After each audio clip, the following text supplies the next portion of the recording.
Okay. Brece, can you hear me? I can, sir. Excellent. All right, let's go ahead and get started. Welcome, everybody.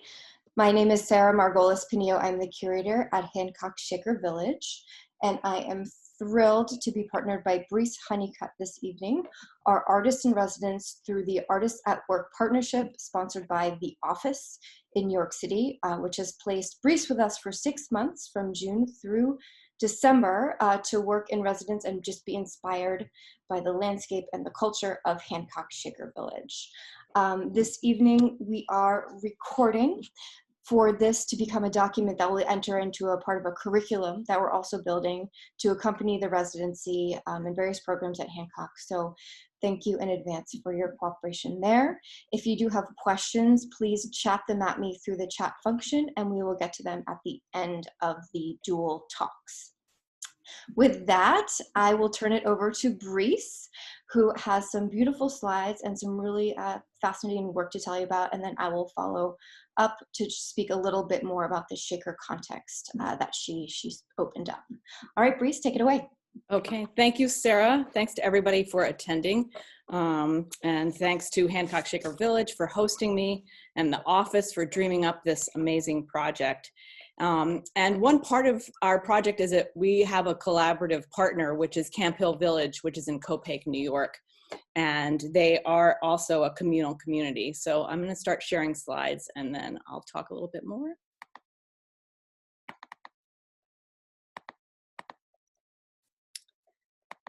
Okay, Sarah asked me when I first learned about the Shakers, and we had a neighbor, Tom Davenport, who made a film in 1974 about the Shakers, and that is how I learned about the community. And for people out there who don't, I know there are a lot of Shaker scholars on the call, but for people who don't know who the Shakers were, they called themselves the United Society of Believers in Christ's Second Appearing. They came to the colonies in 1774 following Mother Ann, a woman named Ann Lee. As I mentioned, they're an inclusive communal community. They practice celibacy, pacifism, confession of sins, and equality of sexes. And they were seeking to make a heaven on earth. They had both a vivid interior spiritual life and an exterior life, as we'll see as we go on this walk. So I first went to Hancock Shaker Village about 22 years ago, and since then I've been dreaming of being there, and I'm thrilled to be an artist in residence. I have done work and research about the Shakers, but I learned a million things every day when I'm there. And I was honored to be in an exhibition at the Albany airport. And this is a piece called Spooled. And I just want to back up for a minute. I was an art history major in college, and I have a master's in sculpture. And it's really the pairing of the research that I do and the making with my hands. And I have to thank all the scholars, curators, archivists, gardeners, people that I've collaborated with, because without them, my work would really be nowhere. This is a piece called Spooled. It was in a show aptly called Everyday Perfection. A group of us were invited to respond to the Shakers and their textiles. It was at Albany International Airport Gallery about 2 years ago. And my piece is a grouping of textile equipment and some artist books. And in that piece are some wool carders. And I recently read that carders were an industry at Hancock. I didn't know that when I was making this piece, though. One thing that I was truly fascinated and continued to be is by the work that the Shakers did. On the left of the screen is from the Journal of the Sisters, written on the First Order at Water Valete, which is actually, that Shaker settlement was on the grounds of what is now the Albany Airport. And the runway is where and the airport is where their herbal garden was. And if you note, in 1 year, they spun 696 runs of tow and linen. And a run is 1,600 yards. So how much is that? Well, you'd have to walk the runway 343 times. And so the Shakers worked a lot, and worked to them was a form of meditation and religion. So now we're gonna go east. We're gonna land in the hired men's shop at Hancock Shaker Village, where I'm fortunate enough to have a studio. This is day one, sort of the blank slate when I moved in. I had a project in mind, and I was going to work on a series of using blue and white. The Shakers did a series of gift drawings, which we will talk about later on. And I thought I would do some stitched work about that. But Sarah thought that it would be great for me to see the textile collection early on.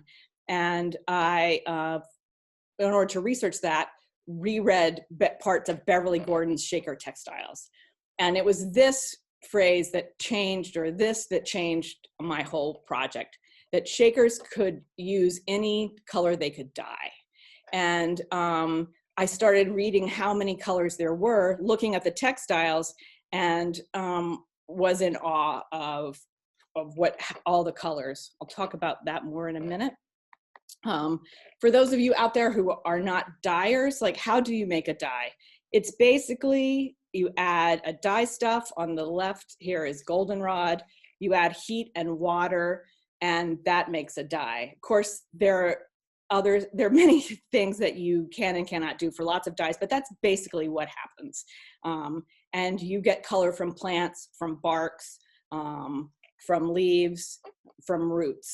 And the Shakers used all of that. Here is the studio when I start to experiment with the dyes and the different colors. The Shakers bought and grew their dye materials.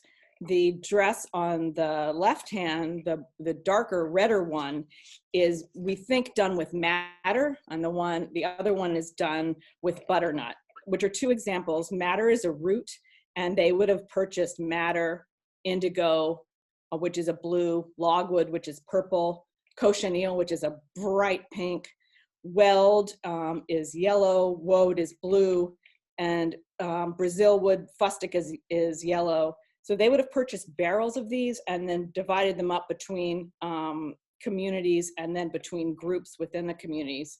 But they also were foragers, and they used butternut bark, walnut husks, sumac leaves, beech bark, sorrel, purslane, and goldenrod, which was that bright yellow that I just showed you.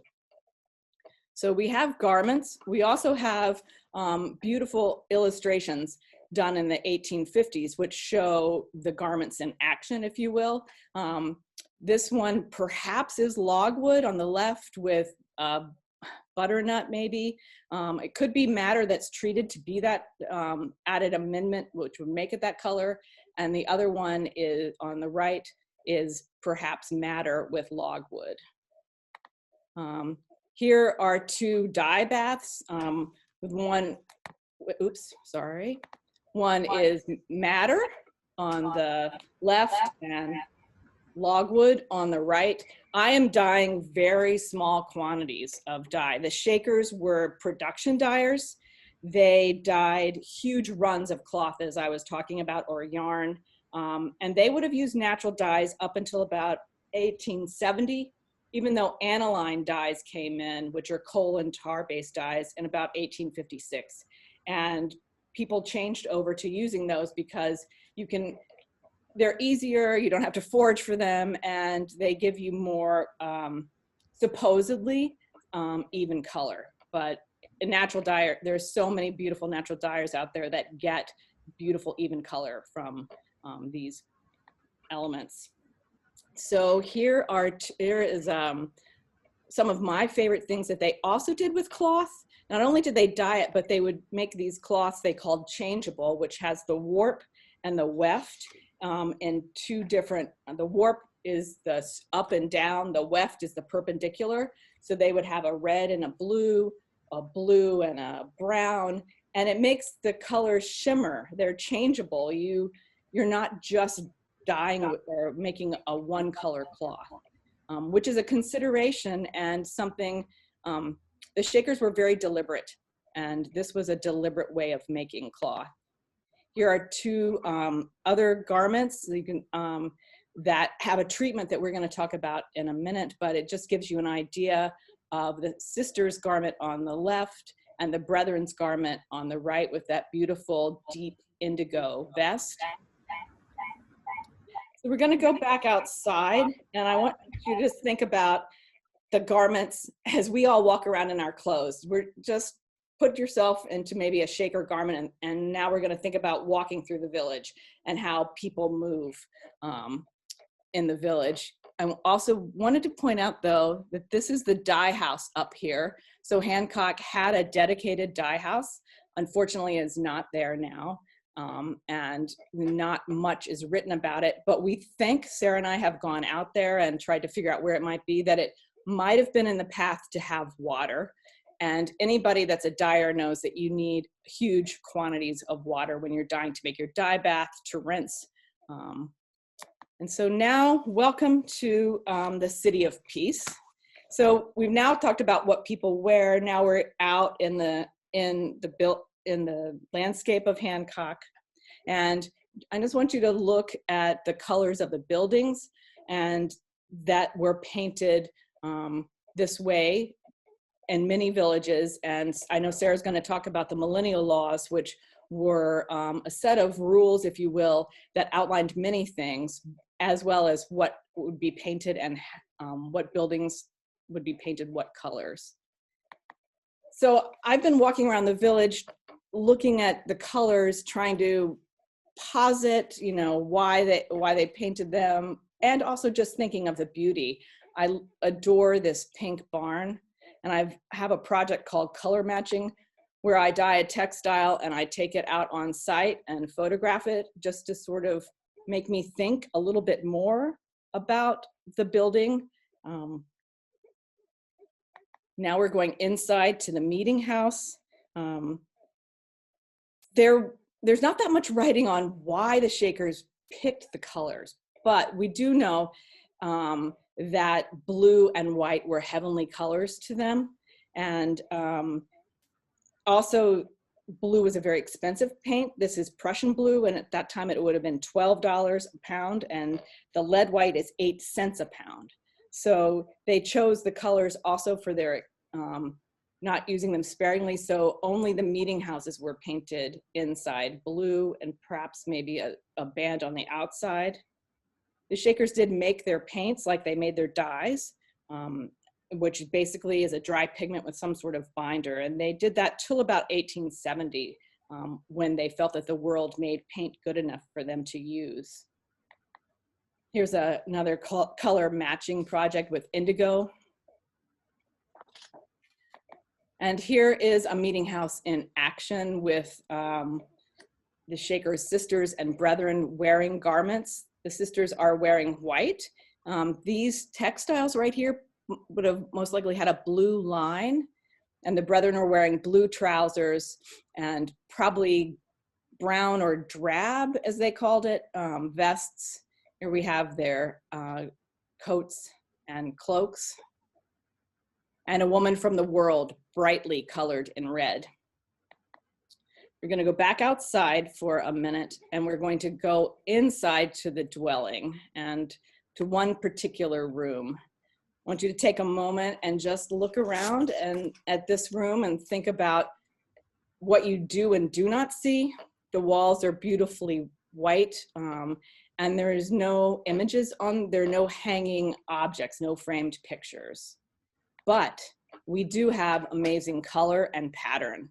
And so slowly their use of color has been dawning on me, like, oh my goodness, look at that, you know, look at the floor, look at the peg rail, look at the beds that are painted green, the blue blankets, all of that is in the millennial laws. And this amazing rag rug, there was nothing, as they say, get or done about the Shakers. Weavers, you know, you could make a rag rug very simple with a one color warp, a couple of colors for your weft. But here we have this vibrating pattern. It could be similar to the changeable fabric in a way. I think they wanted your eye to move around the room and express joy through the work that they did. I wanted you to look at this corner, these built-in cupboards with the doors. There again, deliberate choices. And there were 245 cupboard doors and 369 drawers in that one dwelling.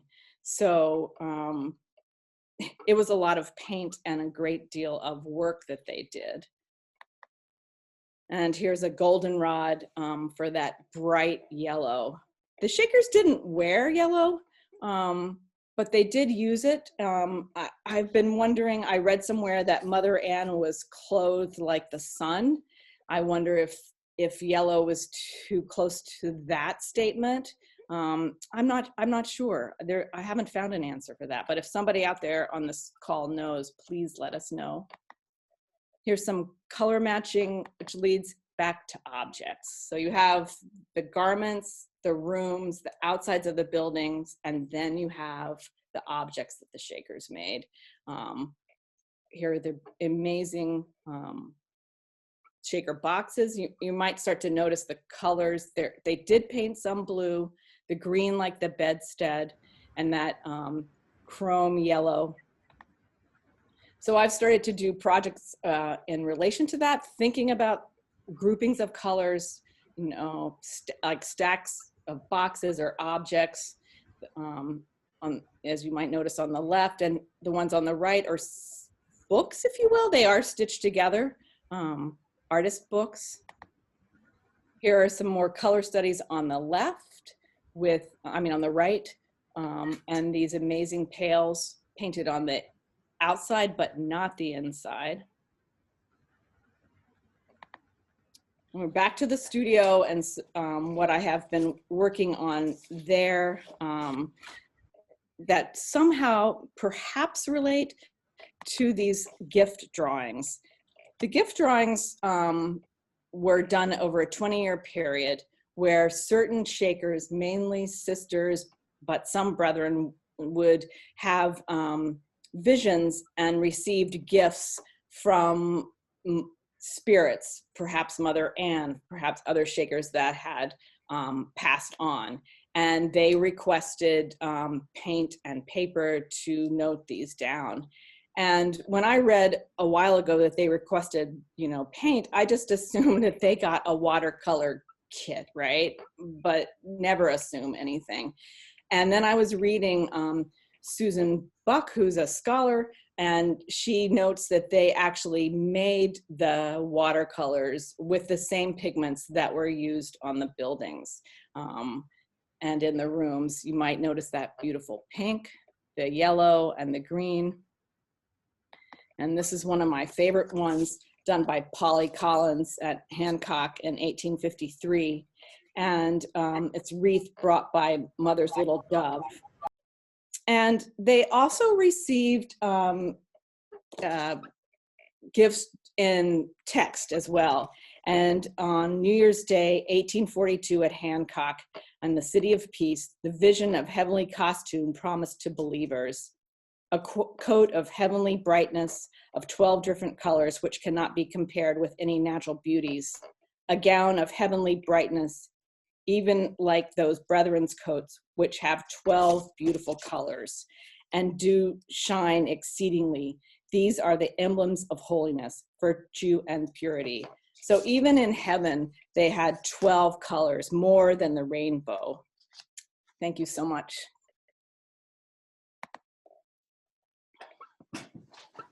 Great. Thank you so much, Brece. I will do my best to just go ahead and pick up where you left off here. Thank you, Sarah. Okay.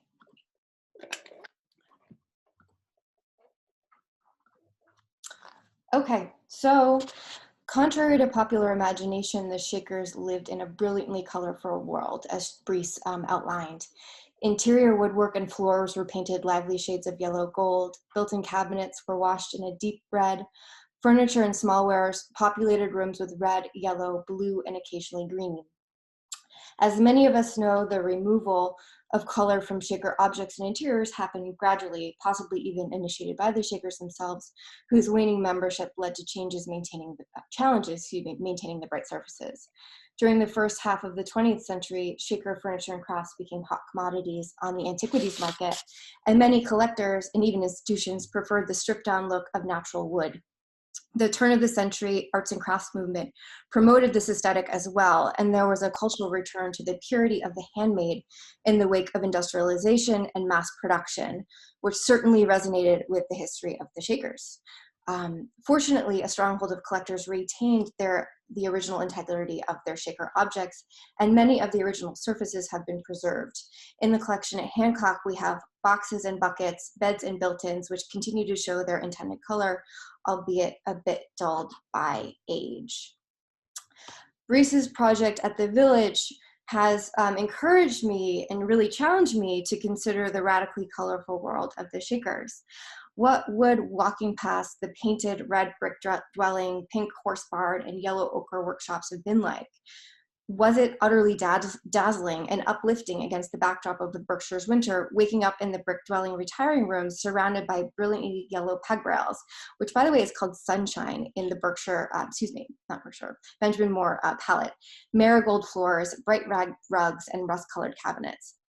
Looking out the windows, did Shaker sisters shimmer and flutter as Brece supposes when they walked across the lawns in their cloaks and bonnets? Ultimately, my task here is to ask, where did this lexicon of Shaker color come from? How did it emerge? How did it evolve? And how did it become codified? And spoiler, like the entire scope of Shaker design, from the layout of communities to the formal and material tenets of handheld crafted objects, there's really no definitive answer. It wasn't documented, so we can only speculate based on the record of material culture left behind. What we do know, and so I'm actually addressing the last question first, how did it become codified? What we do know is that the millennial laws, first released in 1821, revised again in 1845, and subsequently as well, codified certain aspects of Shaker design and color. For example, the 1845 millennial laws stipulate that meeting houses must be white and blue, dwelling floors are reddish yellow, whereas shop floors are yellowish red. Buildings close to the road should be lighter than those further away. Workshops should be a darker shade than dwelling houses, and there's a lengthy laundry list detailing which objects may be painted, may be not painted, and may be varnished. Even so, the form and aesthetic of landscapes, buildings, and objects that we today recognize as Shaker were established before the millennial laws, and I'm speaking specifically at Hancock and Mount Lebanon, in the latter decades of the 18th and turn of the 19th century. It's my understanding that Father Joseph Meacham of the Mount Lebanon ministry had a heavy hand in developing and defining Shaker design. His background as a New Light Baptist preacher contributed to his sense of orderliness and maybe perhaps rigidity, which manifested in the strict geometries of Shaker community scapes and forms. Two, he and Mother Lucy, who was his female counterpart, were tasked with establishing unity and harmony, not for Mount Lebanon alone, but for the wider Shaker diaspora at that time. The early Shaker architects were the first to relinquish their sense of ego and practice design and building as communities, creating structures and spaces not for the good of a single domestic unit or business, but rather to support the spiritual and economic lives of families of up to 100 Shakers, as was the case with Hancock's 1830s brick dwelling. Father Joseph's initial draft of the millennial laws were his quote-unquote precepts or bylaws that date to 1795. Mother Lucy resisted putting anything in print at that time, citing that the developing Shaker communities would be adversely affected by the laws that were too easily crystallized and unchanging. Later, Elder Freegrift Wells of Waterville created a second draft, which he submitted to Mother Lucy shortly before she died in 1821. Again, she rejected them, affirming that to have a book would cause the laws to, quote, to be esteemed less sacred, and besides, there should be a danger of their being taken out amongst the world. As we know, the initial 1821 version of the millennial laws appeared 6 months to the day following her death. All this goes to say that the meaning of color to the Shakers began to percolate early in the late 18th century and continued to evolve through subsequent generations. A compelling clue is a gift drawing and accompanying booklet, the map of the Holy City, which is in the collection of Philadelphia Art Museum. which dates to 1843, which is 2 years before the 1845 millennial laws. The manuscript defines the role and meaning of a spectrum of colors, giving them a variety of contexts in heaven: blue, gold, green, purple, crimson, and white. In 1861, Elder Calvin Green wrote his biography, which detailed his own understanding of color. He wrote, "Green color in vision to be a sign of increase. All things in a growing state are green.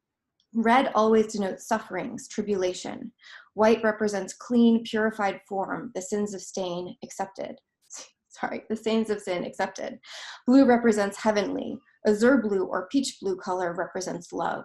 Gold denotes pure, rich in goodness. Silver, when spiritually seen, represents union for its common currency. Every color has its particular meaning, and to such as to understand, all such appearances are instructive."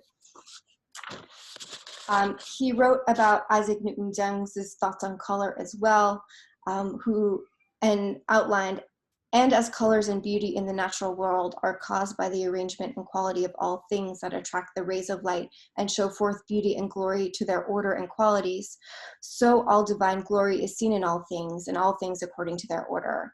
And here he is definitely drawing reference to Meacham's precept that all things to be made well and all work done well. Sorry, I'm hearing feedback. All this goes to say that color and spirituality or divinity were linked very, very early. So the question now is, what came first, the colors or their significance? My best guess is that they arose simultaneously, and I have a few thoughts here.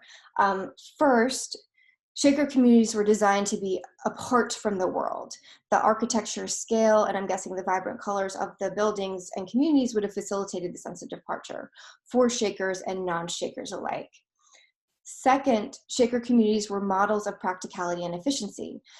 As with Shaker textiles, as Brece mentioned, which in large part were dyed with locally available materials, the pigments for stains and paints were developed using homegrown and readily available materials as well. For example, at Hancock, actually past few weeks, we've been excavating a sewer line, and the work crew ran into a whole strain of yellow ochre running underneath the east side of the village. Two, white paint, which was a staple, of course, made of white lead and a filler, was inexpensive, as was the red coefficient, which similarly was made of red lead and filler. This worked out economically and ideologically for the Shakers, given their hierarchy of color. Remember the stipulation that workspaces be darker than the dwelling and the meeting house should be painted white. Prussian blue, chrome green, and chrome yellow were costly pigments. Clay-based pigments like siennas and umbers were cheap. The Shakers recorded many formulas for creating paints and varnishes, many of which were adapted from contemporary worldly sources. Susan Buck, really brilliant scholar and chemist, has done extensive research on this. If you would like to look into it further, we'd be happy to point you in that direction. Thirdly, work was worship. As Brece mentioned, and we all know the quotation, "Put your hands to work and give your hearts to God. Do all of your work as though you have 1,000 years to live, and as you would know you must die tomorrow." Work was entirely bound up in spiritual practice. There was a holistic approach to Shakerism that not only manifested in the total integration of life and belief, but that also led to the development of communities as total works of art. Every component of a Shaker community, from the land to the architecture, furniture, and handheld objects and tools, operates in harmony. The Shakers had time to deeply consider their environment and design and construct a material landscape that manifested these beliefs. Shaker design brings intention to the fore: simplicity, utility, harmony. Two, the communal nature of Shakerism produced new forms of workmanship. Individual skills, experience, and taste were brought together to promote a high degree of efficiency and an evolution of a shared style. In the formative decades, all artisanship was directed towards the community, a group leading a common, purposeful life, opposed to any drive for market demand. There was no gap between producer and consumer. It was a closed circuit, and objects were designed for group use. As time went on, what emerged was a characteristic Shaker look, which was disseminated through the transmission of skill, traveling craftsmen, and the apprenticeship-like structure of Shaker workshops, and the transmission of objects and even buildings, in the case of the meeting houses, credited to Moses Johnson, which served as prototypes of the Shaker craft and aesthetic. Isaac Newton Young's wrote, "We find out by trial what is best, and when we have found a good thing, we stick to it." The best of the best was adopted by other branches of society and often evolved and improved upon. At Hancock, we have done work to restore the original Shaker color within the architecture of the community. In 2007, curator Christian Goodwillie worked with Susan Buck and Tim Raymond to research and reconstruct the original colors in a retiring room of the brick dwelling. In 2009, Christian also orchestrated the, I missed a slide, sorry. The restoration of the Prussian Blue Meeting House, which the meeting house itself originally came from the Shirley, Massachusetts community. He and a team went so far as to grind the pigments and mix the Prussian blue paint in-house.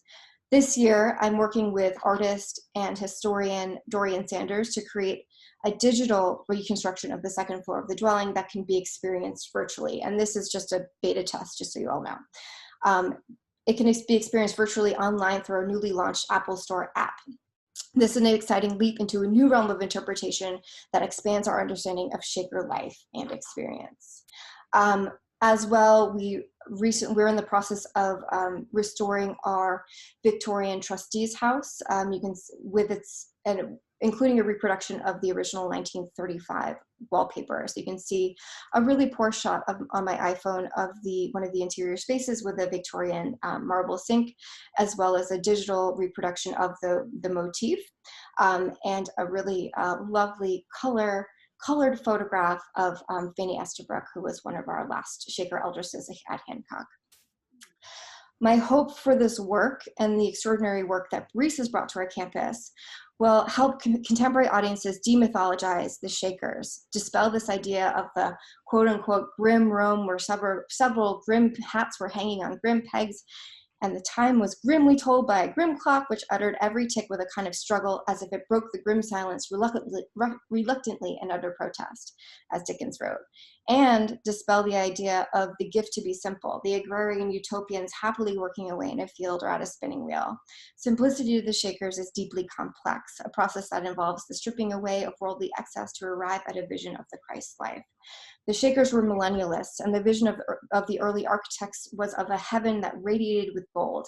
Every force evolves a form. The early Shakers living at Hancock were immersed in a universe of vibrant hues that were coded with and recoded with meaning, a luminous lexicon that united the earthly existence with the heavenly world beyond.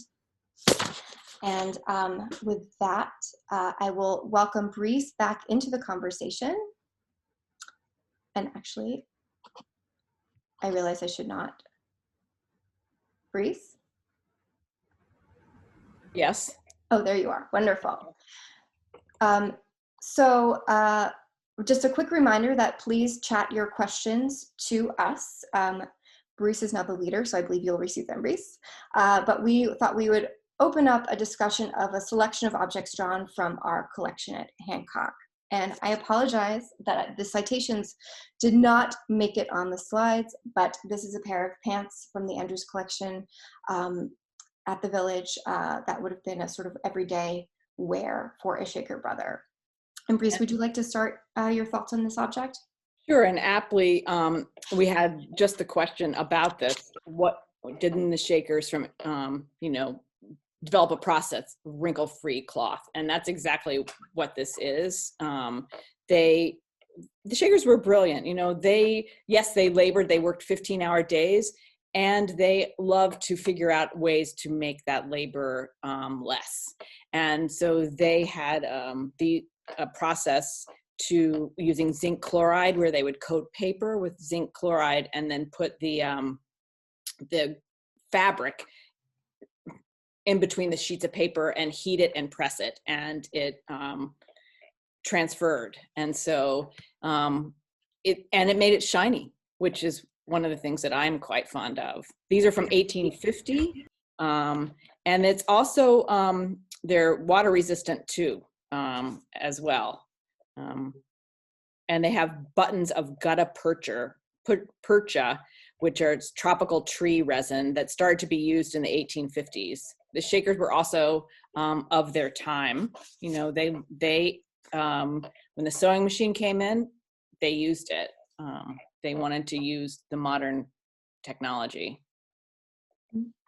And too, I mean, for me, and I hesitate to say too much about anything because I know looking at the list of people on this, I you know. know, they know vastly more than we do.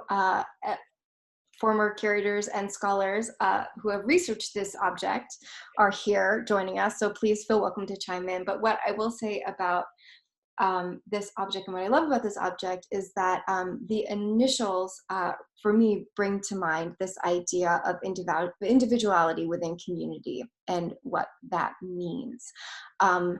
Sort of speaking about the design, the development of the design of furniture and objects in particular, yes, we have these sort of iconic shaker forms that in a way sort of strike us as the Platonic ideal of an object, a chair, a sewing desk, et cetera, et cetera.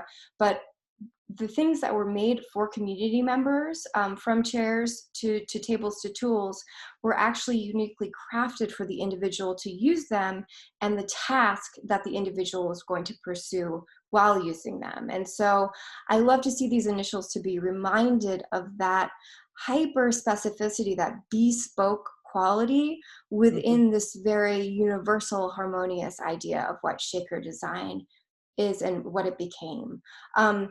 Two, Brece, and actually you may have the statistics on this much more readily available, but the Shakers were also just very well clothed compared to their worldly counterparts. Do you have that, happen to have the That citation amazing. on what each Shaker was issued upon joining the communities? Oh, yes. And Sorry, I'm really putting you on the spot. I apologize. Beverly Gordon. So clothes for some, and there's so many historians on this call, but for those that you don't know, clothes were super expensive during the 1800s, and when people willed them to to their sorry, I'm trying to find the quote, to their children, so that when you came to the Shaker Village, you got all these garments. And of course, I'm not going to be able to find that. Anybody out there haven't? So you were given both winter and summer clothes, dresses, undergarments. You were given capes. You were given gloves and underwear. What else were you given? Shirts, if you, capes for sisters. I'll just keep trying to find that list, Sarah, as you. All of those things. I think that definitely Here we go. gets the idea across. Point being is that the Shakers were not only well equipped in their communities, but they also had things that were just beautifully and thoughtfully made. And I think this object exemplifies that, as well as their continuous seeking of innovation. This idea that they were, you found it. I found it. Creating the sodium chloride treatment. 100, 130 items were listed in a sister's wearing apparel. A Hancock Eldris in 1840. 2 cloaks, 2 habits. I could keep going, you know. There were sleeping garments. And they also had garments for different types of work too. But I did read that Mother Ann did not want people to wear rags. She wanted Shakers to be clothed in beautifully fitted garments, which I think is something to consider. We've had a question, were the garments color fast? Well, I don't know. This is 1850. I don't know how much JB wore it.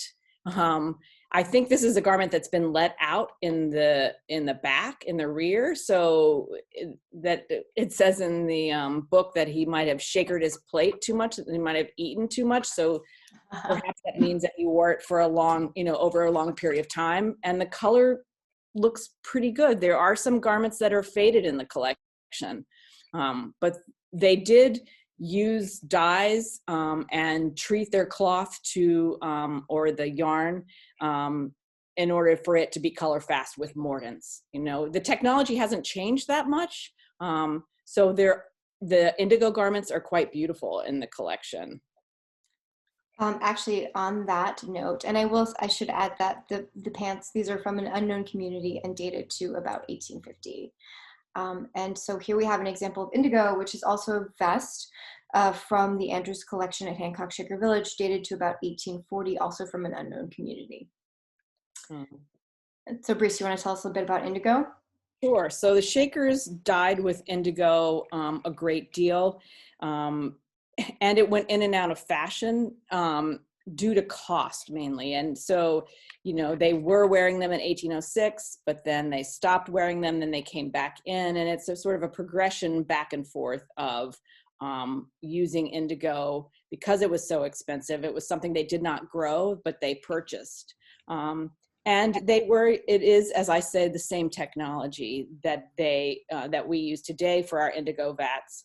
But as Abu Bakr Fofana, who is a master indigo dyer, says, if you want to dye with indigo, you have to be prepared for failure. And there's a blue dye journal in the archives, Hancock, that is from Mount Lebanon between 1839 and 1865.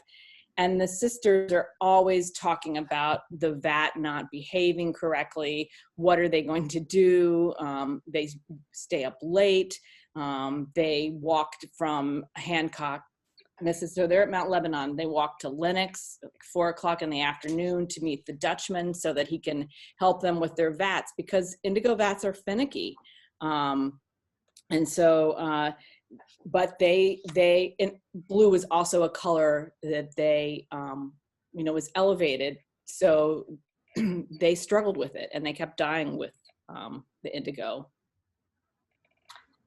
Yes, and the one thing I'll add to this conversation is that my favorite quotation from that particular volume, the Blue Dye Journal, is "the rugged path of female labor," which is, albeit a bit dramatic, a really wonderful portrayal of Shaker voice. And one thing that's really special about many of the manuscripts in our archive and other Shaker libraries is that you have many voices coming together to contribute to these ledgers and records. And so some are very sparse in their words, whereas others get very poetic. And it's just lovely to sort of experience that sort of transition from sister to sister as they continue to work on this ongoing centuries-long project of cultivating and using indigo.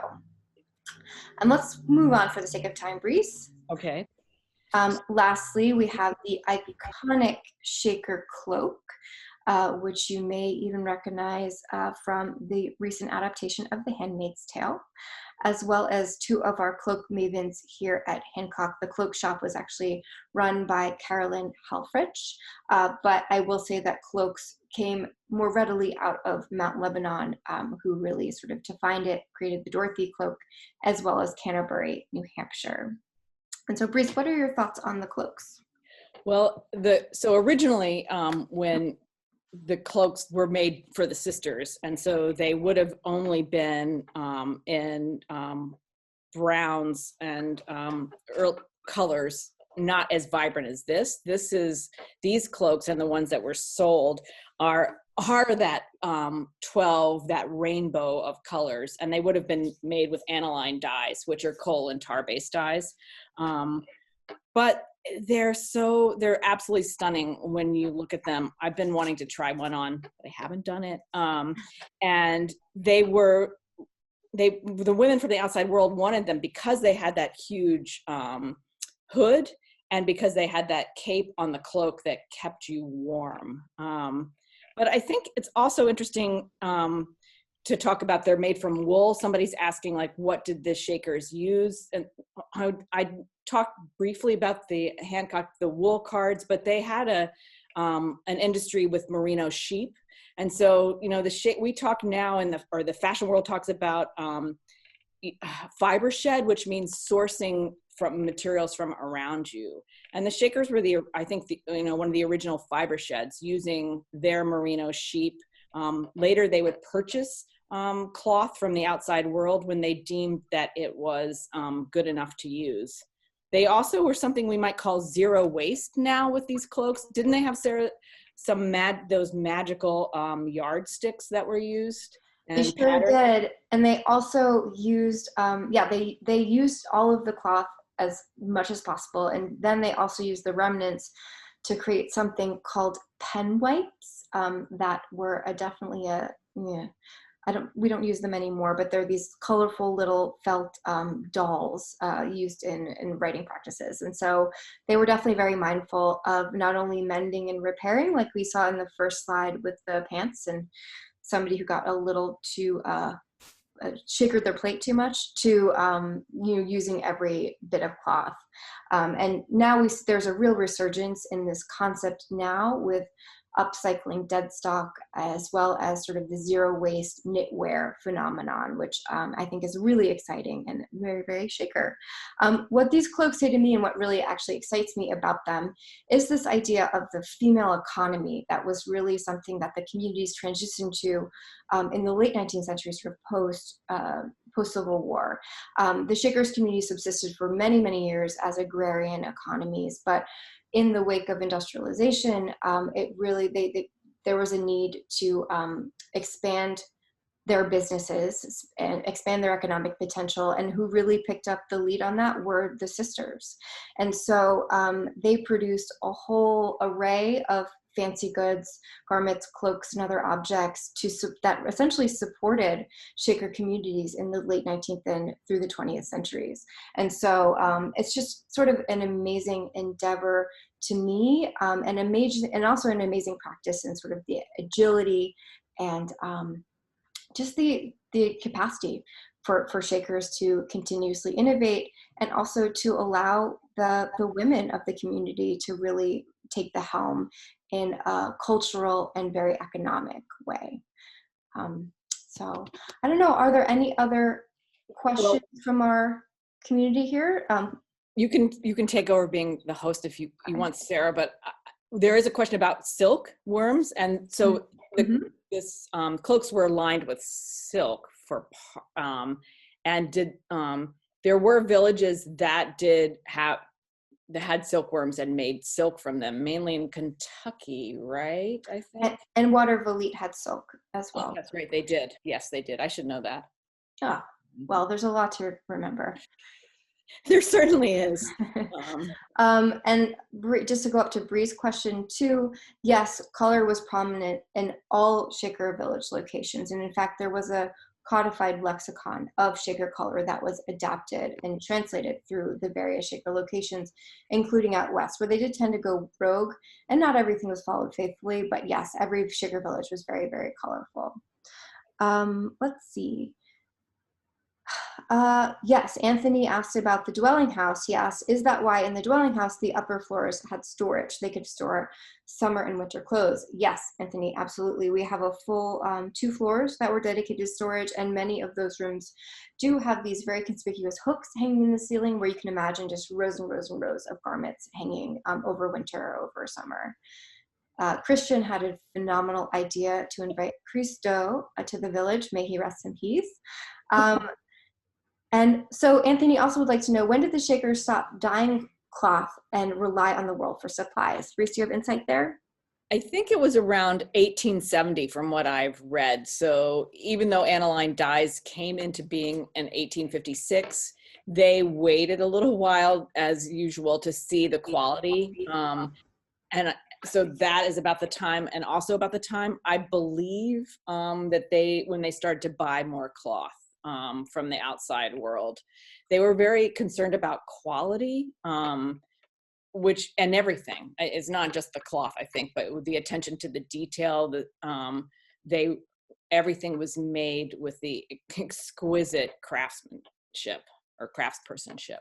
Yeah, but that said, if things could be acquired from the world to make the work more efficient, they were early adopters of that. So purchasing bolts of textiles, they did very, very early, as soon as they were available here in Massachusetts, certainly.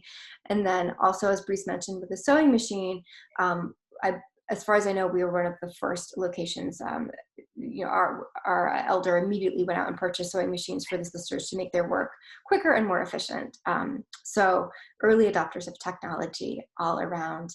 And I mean, they were not closed communities. That's another great thing to keep in mind. They were not solely self-sufficient. There was a real give and take with the wider world beyond the walls. And so while the Shakers were apart from the world, they were very much a part of the world as well. And so always another great myth to sort of dispel when considering the legacy and history of the Shakers.